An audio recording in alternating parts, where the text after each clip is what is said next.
جعفریہ کے مطابق اور پھر آپ احناف کے مطابق بتائیے گا خواتین پر کتنا پردہ کرنا یعنی لازم ہے؟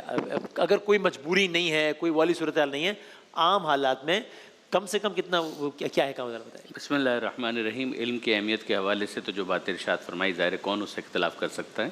بنیادی بات یہی ہے کہ گناہ میں پڑے بغیر اگر وہ علم حاصل کریں تو اس کی بھی گنجائش بن جائے گی کہ کوئی ایجوکیشن کے اندر وہ علم حاصل کریں، لیکن یہ کہ سیلف کنٹرول رکھتے ہوئے کسی ایسی لذت کو حاصل کرنا کہ جس کو شریعت نے حرام کیا ہے اس کی اجازت نہیں ملے گی۔ یہاں پر میں ایک تجویز ان دوستوں کی خدمت میں بھی ضرور عرض کرنا چاہوں گا کہ جب ساتھ اس طریقے سے رہتے ہیں، پڑھ رہے ہوتے ہیں، ملاقاتیں ہو رہی ہوتی ہیں، تو انسان اپنے آپ کو کنٹرول بھی کرے، تو اس کے بعد کبھی کہیں پسندیدگی کا کوئی جذبہ اگر پیدا ہو جاتا ہے تو اس کو گناہ میں بدلنے کے بجائے ایک حلال راستے کی طرف جائیں، جو شریفانہ طریقہ ہے، نکاح کی طرف جائیے، گھر والوں کے ذریعے سے پیغام بھجوائیے، وہی مناسب طریقہ ہے۔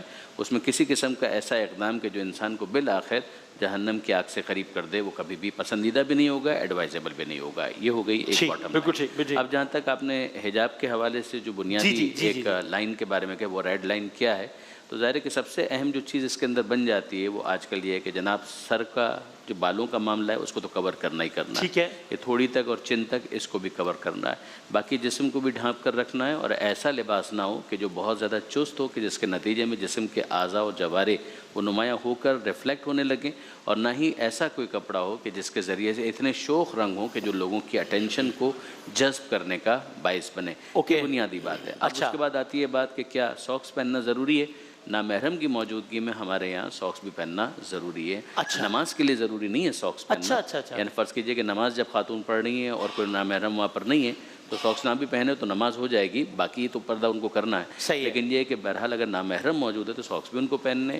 جہاں تک حجاب کا تعلق، معذرت نقاب کا تعلق ہے، جس کو ویل آپ کہتے ہیں، اس کو پسندیدہ مانا گیا ہے، مگر فقہ جعفری میں تقریباً اکثر فقہا اس کو لازم نہیں کہتے، وہ کہتے ہیں کہ ضروری نہیں ہے، کر لیں تو اچھی بات۔ بنیادی بتا دیا، یہ آپ فقہی اعتبار سے احناف کو بتا دیجیے۔ تقریباً بس یہی ہے، بس یہ ہے کہ ہمارے نزدیک یہ موزے یا دستانے پہننا لازم نہیں ہے، چاہے نامحرم سامنے ہو، لیکن اچھا ہے کہ ڈھکیں تو بہت بہتر ہے۔ اور اسی طرح چہرے کا نقاب میں ہمارے بھی فقہا مختلف ہیں، لیکن اکثریت اسی طرف ہے کہ چہرے کا نقاب اب کرنا فی زمانہ واجب ہے، واجب ہے، ہاں واجب کے درجے میں رکھا ہے جب تک کوئی شرعی مجبوری نہ ہو۔ اچھا جی ہاں، تو علماء متقدمین تو اس کے قائل نہیں تھے، لیکن جیسے جیسے تغیر زمانہ ہوتا ہے علماء کی ذمہ داری ہوتی ہے کہ وہ احکام میں تھوڑا بہت تغیر کر سکتے ہیں۔ اللہ تعالیٰ نے فرمایا یا ایھا الذین آمنوا اطیعوا اللہ واطیعوا الرسول واولی الامر منکم، اللہ کی اطاعت کرو، رسول کی اطاعت کرو، ان کی جو تم میں حکم والے ہیں۔